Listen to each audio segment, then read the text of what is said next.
एक गांव में गोला नाम का एक आदमी अपनी पत्नी बिजली के साथ रहता था। गोला की जुबान करेले जैसी कड़वी थी। वह किसी के साथ भी सीधे मुंह बात ही नहीं करता था। गोला, आज ड्यूटी पर नहीं गए? तुमसे क्या मतलब भोंदूराम, मैं ड्यूटी पर जाऊं या ना जाऊं, तुम्हें क्या परेशानी है?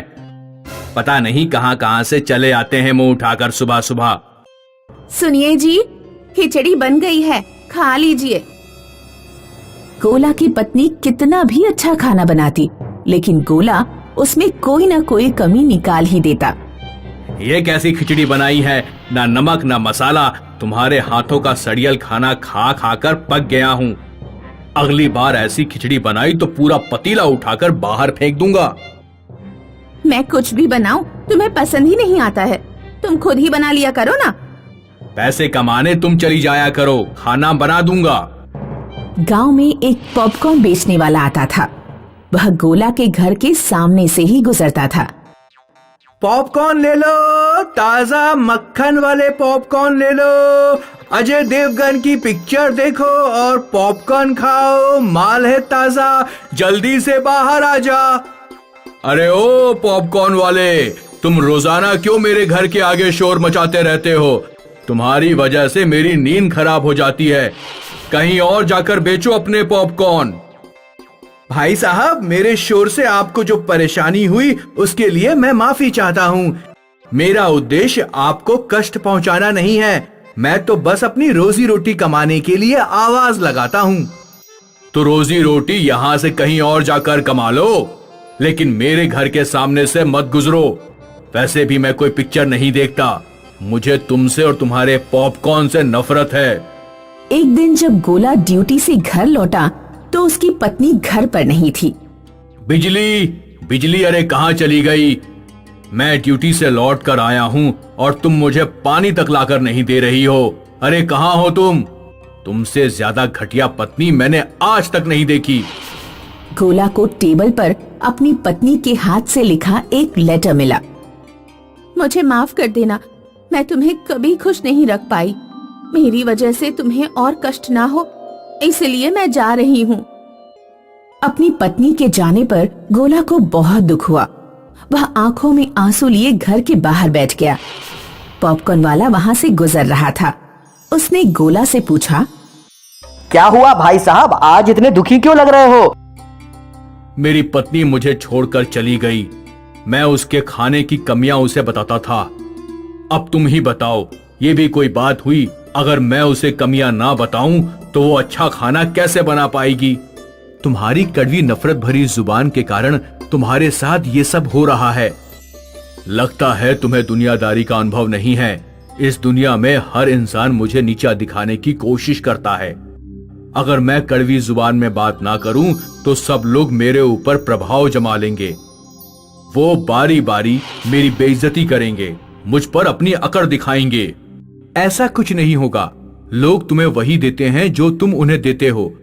अगर तुम किसी को प्यार दोगे तो वो भी तुम्हें प्यार देगा, और तुम किसी को नफरत दोगे तो वो भी तुम्हें नफरत देंगे। मैं ये नहीं मानता। अच्छा लो, ये पॉपकॉर्न खाओ, शायद तुम्हें भूख लग रही होगी। हाँ, भूख तो लग रही है। गोला ने जब पॉपकॉर्न खा लिए तो पॉपकॉर्न वाले ने उसे बताया, तुमने जादुई पॉपकॉर्न खाए हैं। अब तुम केवल प्यार से बोल पाओगे। नफरत से भरा कोई भी कड़वा शब्द तुम्हारे मुंह से नहीं निकल पाएगा। इस पॉपकॉर्न का असर 7 दिनों तक रहेगा। नहीं, तुम मेरे साथ ऐसी चालबाजी नहीं कर सकते। रुको, मेरी बात सुनो। पॉपकॉर्न वाले ने गोला की कोई बात नहीं सुनी और चला गया। अरे गोला भैया, आज ड्यूटी पर नहीं गए क्या? गोला उस आदमी को कड़क जवाब देना चाहता था, लेकिन गोला के मुंह से कुछ और ही निकला। राम राम बाबूजी, आज मेरी छुट्टी है। आपकी तबीयत अब कैसी है? अगर ठीक नहीं है तो क्या मैं आपको दवा लाकर दे दूं? मैं एक डॉक्टर की दुकान पर काम करता हूं। मेरी तबीयत अब अच्छी है, शायद दवा की जरूरत नहीं। फिर भी तुमने पूछा तो बहुत अच्छा लगा। तभी एक आदमी गोला से आकर बोला, अरे ओ गोला भैया, सुना है आपकी पत्नी आपको छोड़कर भाग गई है। गोला को बहुत क्रोध आया। वह उस आदमी पर अपना पूरा गुस्सा निकाल देना चाहता था, लेकिन उसके मुंह से प्रेम भरे शब्द निकले। सचिन, वो मुझे छोड़कर भागी नहीं है, सिर्फ रूठ कर चली गई है। वो मुझसे प्यार करती है और मैं भी उससे प्यार करता हूँ, इसलिए जल्द ही मैं उसे वापस लेकर आऊंगा। क्या तुम्हारे बच्चों की पढ़ाई अच्छी चल रही है? गांव के लोग गोला का प्रेम भरा व्यवहार देखकर चौंके और उससे बहुत प्रभावित हुए। गोला अपने ससुराल यानी अपनी पत्नी के घर पहुंचा। वो पत्नी को खूब खरी खोटी सुनाना चाहता था, लेकिन उसका मुंह कुछ और ही बोल गया। मुझे माफ कर देना बिजली, मैंने कभी तुम्हें सम्मान नहीं दिया।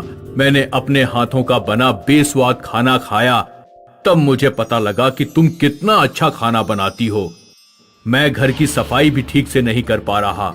मुझे माफ कर दो और मेरे साथ घर वापस लौट चलो। गोला के मुंह से प्यार भरे शब्द सुनकर बिजली की आंखों में खुशी के आंसू आ गए। वह गोला के साथ घर लौट आई। गोला ने महसूस किया कि गांव के लोग उसे प्रेम भरी नजरों से देख रहे हैं और उसे सम्मान भी दे रहे हैं। 7 दिन पूरा होते होते गोला की दुनिया ही बदल गई। अब गोला को जो भी मिलता वह गोला से मिलकर बहुत खुश होता और उससे प्यार से बातें करता। एक दिन शाम को गोला को वही पॉपकॉर्न वाला दिखा जिसने उसे जादुई पॉपकॉर्न खिलाए थे। अब बताइए गोला भैया, कैसी चल रही है आपकी जिंदगी? जब आपने लोगों को प्रेम दिया तो क्या उन्होंने आपको नफरत दी? तुम ठीक कहते हो, हम जो दूसरों को देते हैं बदले में वही पाते हैं। लोग मुझे नफरत की नजरों से देखा करते थे क्योंकि मैं हमेशा नफरत भरे कड़वे शब्द बोला करता था। जादुई पॉपकॉर्न के कारण 7 दिन तक मैं केवल प्रेम भरे शब्द ही बोल पाया और इन 7 दिनों में मेरी जिंदगी बदल गई। अब मैं लोगों से प्यार करता हूँ और वो भी मुझसे प्यार करते हैं। तुम्हारे जादुई पॉपकॉर्न के लिए बहुत बहुत शुक्रिया। तो इस कहानी की शिक्षा याद रखिए दोस्तों, हम जो देते हैं बदले में हमें वही मिलता है। एक गांव में बिरजू और रामदीन नाम के 2 भाई रहते थे। बिरजू बड़ा था, रामदीन छोटा। बिरजू की बेटी थी लीला और रामदीन का बेटा था आकाश। पिताजी, रामदीन चाचा का लड़का आज फिर हमारी मच्छरदानी उठा कर ले गया। ले जाने दो बेटी, उसे बुखार आ रहा होगा। तो मुझे भी तो मलेरिया हो रहा है, मच्छरदानी मैं ले आऊंगी। मुझे बिना मच्छरदानी की नींद नहीं आती। रात में जब आकाश सो रहा था तो लीला मच्छरदानी उठाकर ले आई और उसने मच्छरदानी अपनी चायपाई पर लगा दी। आकाश भी कम शैतान नहीं था। वो सोया नहीं था, बस आंखें बंद करके लेटा हुआ था। जैसे ही लीला मच्छरदानी लेकर चली गई, वो तुरंत उठा और अपने घर के अंदर गया। कहाँ गया वो मच्छरों वाला डिब्बा? वो रहा। आकाश एक डिब्बे में मच्छरों को पकड़कर रखता था। वो चुपके से लीला की चारपाई के पास गया और डिब्बे के सारे मच्छर मच्छरदानी के अंदर छोड़ दिए। मच्छरों ने पूरी रात लीला को काट काट कर सुझा दिया। सुबह जब वो सोकर उठी तो उसके पूरे शरीर पर लाल लाल दाने पड़ गए थे। पिताजी, देखिए ना, मच्छरों ने मेरा क्या हाल कर दिया है। लेकिन मैंने देखा था सुबह की तुम मच्छरदानी लगाकर सो रही थी। मैं मच्छरदानी लगाकर ही सो रही थी, लेकिन आकाश ने मच्छरदानी के अंदर मच्छर छोड़ दिए थे। अब मैं ये मच्छरदानी छुपा कर रखूंगी, फिर देखती हूँ कि कौन इसे ले जाता है। उस रात आकाश पूरे घर में मच्छरदानी ढूंढता रहा, लेकिन उसे नहीं मिली। पिताजी, मुझे 300 रुपए दीजिए ना, एक मच्छरदानी खरीदनी है। मेरी जेब में देख लो, जितने भी रुपए पड़े हों जाके ले लो। आकाश ने अपने पिताजी की जेब में देखा तो उसे सिर्फ 100 रुपए ही मिले। आकाश 100 रुपए लेकर ही दुकान पर पहुंच गया और दुकान वाले से बोला, चाचा, मेरे पास सिर्फ 100 रुपए है, क्या कोई मच्छरदानी मिलेगी? नहीं, 100 में नहीं मिल पाएगी। आकाश बहुत निराश हुआ और दुकान से जाने लगा। सुनो, मेरे पास एक सेकेंड हैंड पुरानी मच्छरदानी है, शायद मैं उसे कबाड़ी को बेच दूं। तुम चाहो तो 100 रुपए में उसे ले जा सकते हो। आकाश पुरानी मच्छरदानी को अपने घर ले आता है। उस रात आकाश जब मच्छरदानी में सो रहा था तो उसे एक सपना आया। तुम्हारे गांव के पार एक मठिया है। मठिया के पार वाले जंगल में खजाना गड़ा हुआ है। ये खजाना पुराने समय में एक राजा ने वहाँ पर गाड़ा था। लेकिन जंगल तो बहुत बड़ा है, खजाना जंगल में किस जगह पर है? आकाश उठ जा, 8 बज रहे हैं, झाड़ू लगानी है मुझे। खजाने का पता मिलने वाला था, तू बेवकूफ बीच में आ गई और मेरा सपना तोड़ दिया। बुद्धू, सपने बस सपने होते हैं। अगर इस तरह खजाना मिल सकता तो मैं अभी तक बहुत अमीर हो गई होती। आकाश को मच्छरदानी में रोजाना वही सपना आता था, लेकिन आकाश जैसे ही बूढ़े आदमी से खजाने की निश्चित जगह पूछने वाला होता, सपना टूट जाता। जब आकाश मच्छरदानी से बाहर होता तो उसे वो सपना नहीं आता। एक दिन आकाश ने ये बात लीला को बताई। क्या तू पागल हो गया है? तुम खुद उस मच्छरदानी में सोकर देख लो। लीला जब मच्छरदानी में सोई तो उसे भी वही सपना आया। तुमने ठीक कहा था, एक बूढ़ा आदमी खजाने के बारे में बता रहा था। चाचा, क्या गांव के बाहर कोई मठिया है? हाँ है तो, हनुमान जी की मठिया है। लीला और आकाश ने तय किया कि वे खजाने की खोज करेंगे। दोनों गांव वालों से पूछते हुए मठिया तक आसानी से पहुंच गए। हमें जंगल के अंदर जाना होगा, खजाना जंगल के अंदर ही कहीं पर है। लेकिन मैंने सुना है इस जंगल में एक आदमखोर शेर रहता है। आकाश और लीला जंगल के अंदर जाते हैं। शेर की दहाड़ सुनकर उनकी हालत खराब हो रही थी।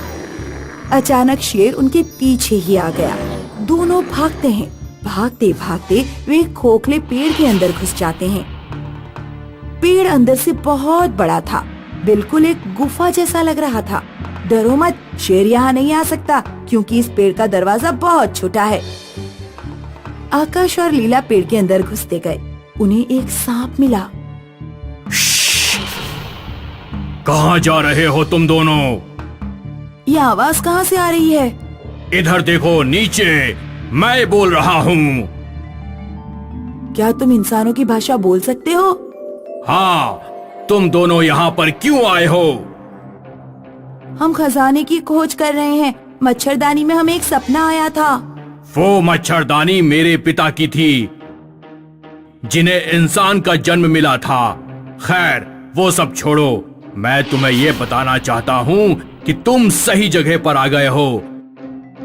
लेकिन मैं तुमसे एक सवाल पूछूंगा।